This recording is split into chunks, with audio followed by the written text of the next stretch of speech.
আসসালামু আলাইকুম রহমতুল্লাহি আবরাকাতু।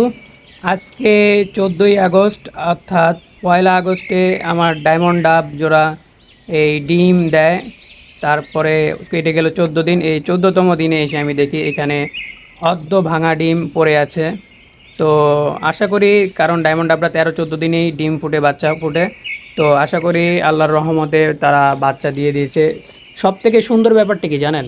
সব থেকে সুন্দর ব্যাপার হচ্ছে এখানে বাবা ও মা উভয় দুজন মিলে বাচ্চাদের খুব যত্নে রাখে, খুব যত্ন করে ডিমে তা দেয়। আসলে অসাধারণ জিনিসটা। ওদেরকে সুন্দর একটা পরিবেশ, সুন্দর একটা প্রকৃতিও তৈরি করে দিয়েছে।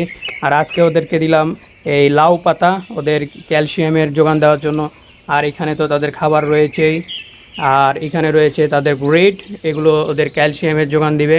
এছাড়াও এখানে ভিটামিনের পানি রয়েছে, মিক্স ভিটামিন। আশা করি সবাই অনেক ভালো থাকবেন এবং আমার